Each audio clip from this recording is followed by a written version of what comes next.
It's been quite an odd month, particularly in terms of the weather.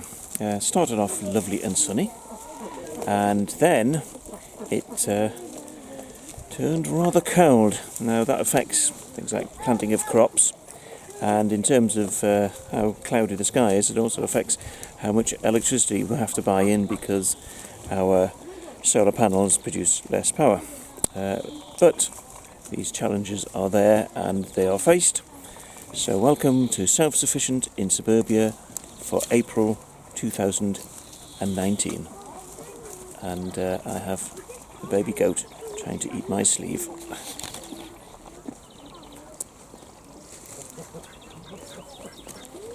Oh, as I said, welcome to Self-Sufficient in Suburbia.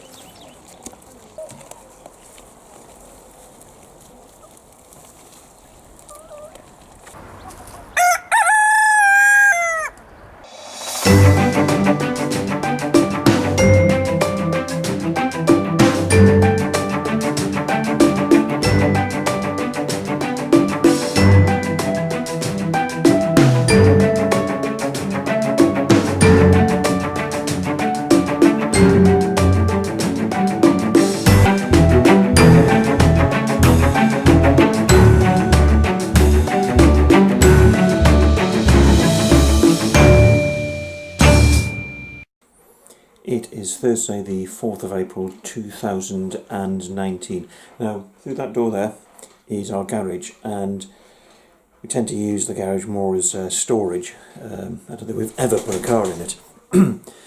But we've got in there 2 fridges and 4 freezers. Now that's quite a load on the electricity supply, and we generate our electricity from the solar panels. But there comes a point soon where we'll have batteries installed overnight so that they can charge up through the day and provide us with electricity through the night. So therefore we're not buying it in, and that means we've got to try and reduce the load on the electricity supply through the day. So we're looking at shutting down at least one of the freezers, and it's an old one that we were given 30 odd years ago by a friend who'd had it for about 10-15 years anyway. So we're talking of something that's nearly 50 years old. So it works, continues to work, but it's full of food which is quite old. And I was going through last night, and for example, these eggs and these eggs are from 2015. So I'm going to make these into, or one of these tubs into a scrambled egg at the moment, but we're going to systematically go through the freezers, try and rearrange them, but also get food used up. Another example of using up food, this is a bean soup, and the beans had been in the freezer since 2013. So definitely time to use them up. So runner beans and broad beans, a few potatoes from last year's crop went into this, and this is a soup we had last night, and we'll be having it for the next few days as well. So this is our big upright freezer. This is the easiest one to use because it's got drawers in, whereas next to it is the old freezer, nearly 50 years old, which is much more difficult to sort of find stuff in because it's a chest freezer, so therefore stuff sort of tends to pile up and stuff at the bottom gets forgotten about. So this freezer here is the one we are going to try and empty over the coming weeks. So there we have a scrambled egg ready for lunch. We also found an awful lot of this in the freezer. That's actually in the upright freezer. It's the fat from the pig that or the half pig that we got at the end of last year. So that's taken up quite a bit of space, and what we're going to do today is render that down so that it can go into tubs and then be frozen again. So it actually uses up a lot less space once it's rendered down. It's 9 o'clock in the evening now, and one of the jobs I want to get started and underway before I go to bed is rendering down the fat. This is the first batch that we're making from the current fat that we've got, and this will be drained off and the fat allowed to set, but we'll repeat the process 3 or 4 times to make sure all the fat is extracted. We've boiled up and then simmered the fat for about an hour and a half. So we've strained it through the sieve there, and that fat will go back into the pan and will be reboiled again and again until there's no fat left to render from it. It is Saturday the 6th of April 2019.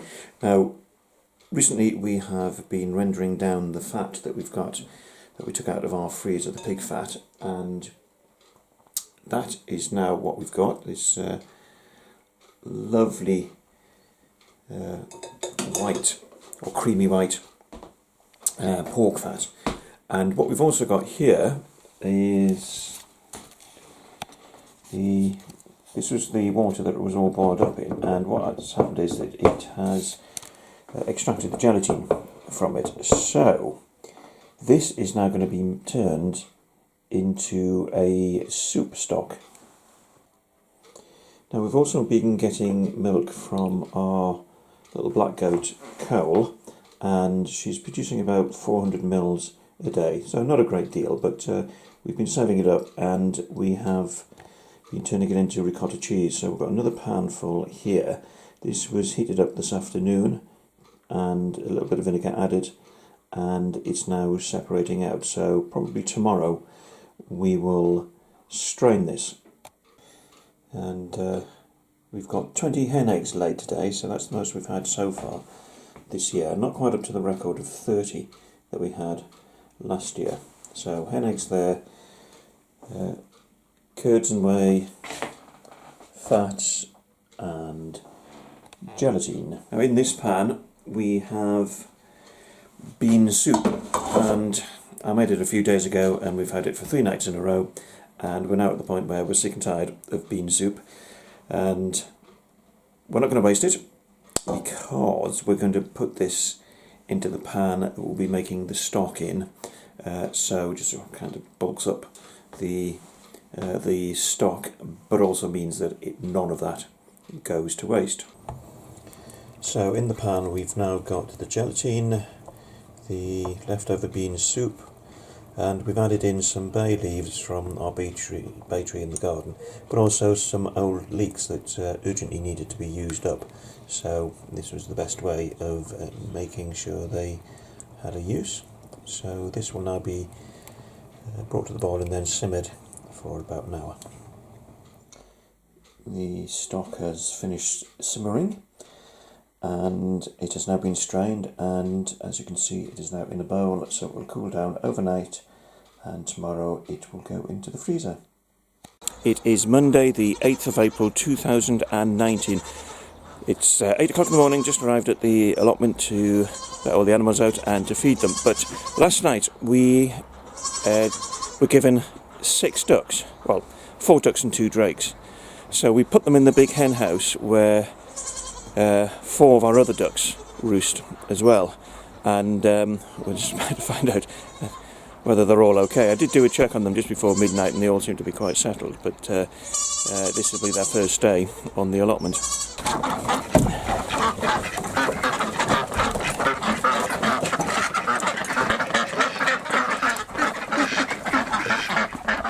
Oh, there we go.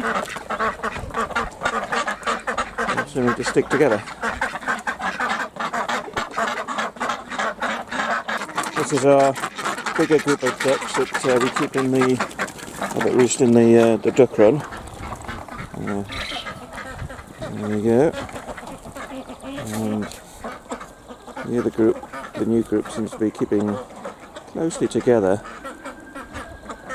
Off exploring under the beehives at the moment. Well, they very rapidly found the pond. This is our honey press, and we took some honey off one of the hives last year and didn't get around to putting it through the press, so here it is, and there's honey in the bucket there, and it's been in the press overnight, and now that we've extracted the honey, we will be putting it into jars and hopefully selling it on Saturday when we have the fair. It is Friday the 12th of April 2019. Now tomorrow morning we have a fair. It's just a small local craft fair that we're doing here in Sunnyside. So it's literally a minute's walk, in fact less than a minute's walk in that direction. We are getting some more of our preserves ready to sell tomorrow. In fact, there's only two that we're working on at the moment. One is a marmalade, which is in the pan here. This is grapefruit and lemon. So it's just made from sort of waste peel and skins and so on. And that is waiting to come up to heat.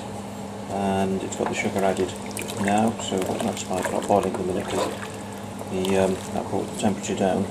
But that will be the marmalade that we will be selling tomorrow. And the other new thing that we'll be selling tomorrow will be the honey that we squeezed out of the honeycomb through the week. Of course, we've got all the jams and so on that were made last year. We've still got a reasonable quantity left, so they will be sold tomorrow as well. So here we have the jars that I've made up that I'm taking along to the fair tomorrow. So we've got 8 jars of 113 grams, and old money that's a quarter pound, and 4 half-pound jars, or 227 grams. And we'll put the labels on tomorrow. It is Saturday the 13th of April 2019. I'm here in Sunnyside Methodist Chapel Hall because there is an Easter fair taking place today, and we are selling our preserves, eggs and honey.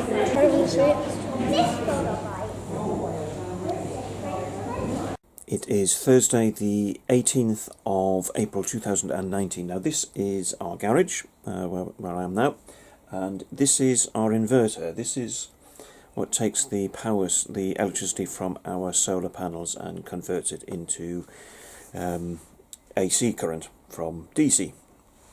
And what we've had installed today is this. This is, would you believe it, a battery.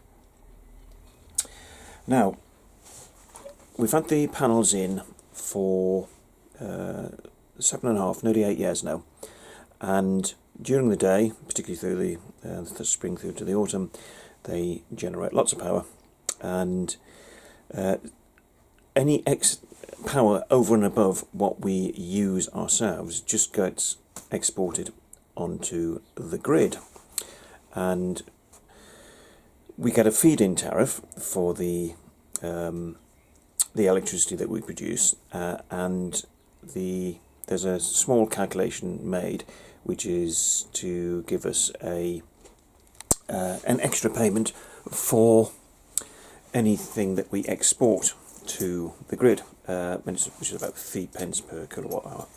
It's not a great deal, but it adds on to these. I think it's about 50p we get per kilowatt hour for the feed-in tariff. But they simply calculate that we export, or estimate that we export, a certain proportion of our electricity. We could actually be exporting 0 power, and we still get paid for the assumption that we are exporting a particular proportion of it. But at night time, we don't actually have any electricity from our own supply, so we've got to buy it in from the electricity company. And that's what this battery here, this lovely battery, is going to help us solve, or at least in part, because this will take the excess power that our solar panels generate through the day, and it will charge up this great big battery here. And at night time, when the solar panels aren't working, this battery kicks in and powers up, provides all the electricity that we're using in the house, which means that we should be buying none, or at least a lot less power in from outside. So it makes us more sustainable, but it also means financially we're not having to pay to buy electricity from the electricity company. And if you have a look on here, you can see that there, it means that the battery is charging up. So charging up at the moment, and it's 7 o'clock in the evening, so it is at the point where the sun's getting reasonably low in the sky, but it's still charging up. So at the minute we are making more electricity than we use. So this was fitted today. The guys came this morning, and it weighed an absolute ton. It took 3 of them to carry it into the house and put it up onto the wall. I'm absolutely delighted that it's in. My only regret is that we didn't do this years ago, because we did look at it a few years ago, and we were actually advised by the salesman at the time that our house probably wouldn't benefit from it. But afterwards we thought about it and decided that we thought he was wrong. And given the power supply that we had last year from the fantastic weather we had, then we were clearly generating loads and loads of power, which we were exporting, and which could have actually been saved on the battery and used in the evening. So it would have cut our electricity bills even more, a lot more, last year if we had this in place. So it is now in place. So that's one more step towards being self-sufficient, not just in food, but in energy as well. It is Friday the 19th of April 2019. It's Good Friday, so it's a bank holiday for most people. Obviously things still have to continue on the allotment here, and unfortunately today we're having to deal with a rather sick goat. Sonny, one of our billies, is not too well. I'm not too worried about it because he's had similar before, and he's had the runs and is not eating and is a bit lethargic. He's also got a bit of a bloated tummy, so we've given him a shot of liquid paraffin, which we get in a pipette and put down his mouth, and that's the usual trick for getting them better, and we're just monitoring him through the day. And he's just got up now, but you can see, put some shadow on him, you can see how he's got a bit of bloat as well, but it's not as bad as it was earlier, so I think he's getting over the worst of it now. Well, it's going to be the warmest day of the year so far, and the bees are loving the weather. So as you can see, they are out in force, and it's interesting that there's a reasonable amount of pollen being taken in to this hive as well. So that means the queen is laying and lots of bee larvae to feed. A friend of ours who's a gardener gave us a load of privet he'd chopped out of somebody's garden a few days ago, and for us that's a fantastic resource because we can feed it to the goats, and as you can see the goats have stripped bare all the leaves on it, and from a friend it's just a waste product, so we can turn his waste into something useful.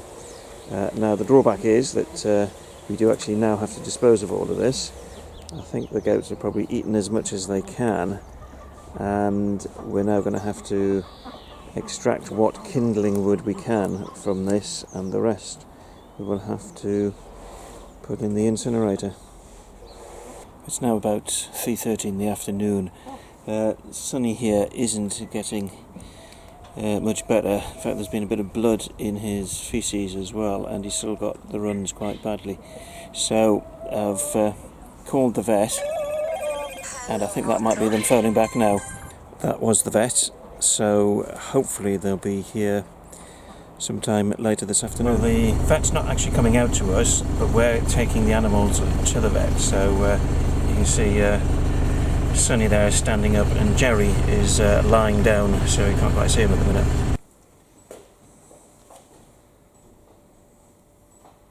Well, we are now back from the vet, and Jerry there and Sonny have had some injections and medication, and hopefully they'll be fine by the morning. They're looking a bit perkier now anyway. It is Sunday the 21st of April 2019. We're visiting a plot of land within only about 10-15 minutes walk of our house, which is for sale. It's 2.5 acres. It's near Streetgate, which is the next village down from ours, and it's agricultural land, and we were sent the details about it last week, and it's a lot bigger than I expected, and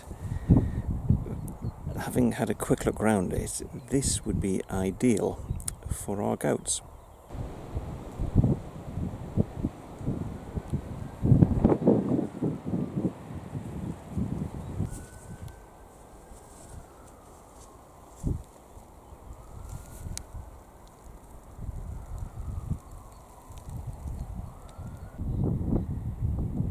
And the question is, would this be realistic for us to take this on, not just as grazing land, but as land for growing crops as well?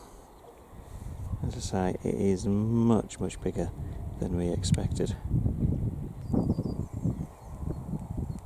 And if we could get the goats on here, maybe some sheep and some pigs, have part of it for beehives, some of it for growing crops. Also, we could have the site split so that we got the goats on one area, livestock on one area, and allowing the other area to grow, and then we can swap them around. There is an awful lot we could do with this site.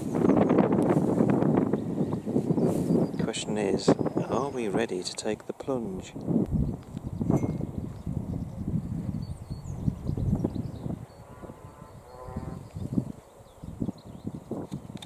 It is Saturday the 27th of April 2019. As you can see, the hat is back on, as is my slightly ruggy coat, because the temperatures at the minute have been dropping quite a bit. So lovely Easter, nice and sunny. Solar panels were generating lots of electricity for us. For the past few days it's been pretty miserable and cold and wet.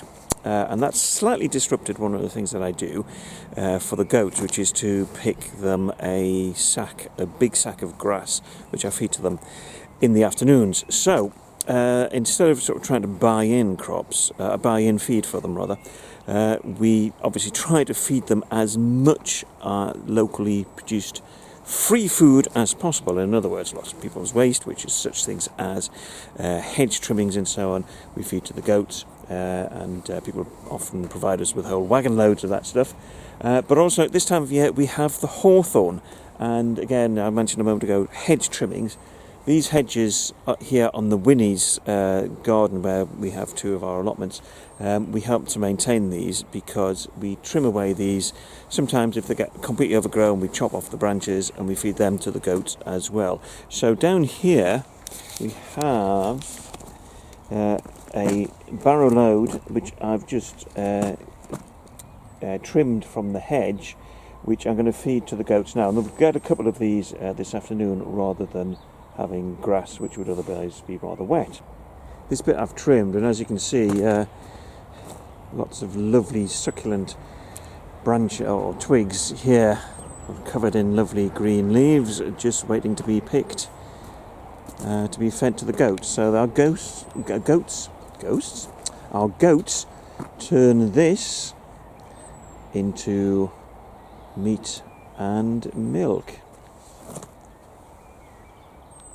Well, as you can see, they've all spotted that dinner has arrived and is about to be served.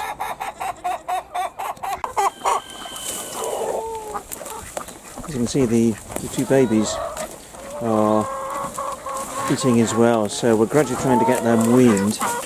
So this week we stopped giving them the midday milk feed, so they only get 2 milk feed a day. So first thing in the morning and blasting at night. Now, as you can see, this is hawthorn, and it's normally covered in thorns. The clues in the name, hawthorn, and the hawthorns are really hard, but the goats have no problem whatsoever dealing with them. Well, some of our viewers have been asking about how Sonny is. Sorry, every time I crouch down now, one of the babies jumps on my back, so I think that's Sandy on my back at the minute. Anyway, we took Sonny and Jerry to the vets a few days ago, and one or two people have been asking how they are.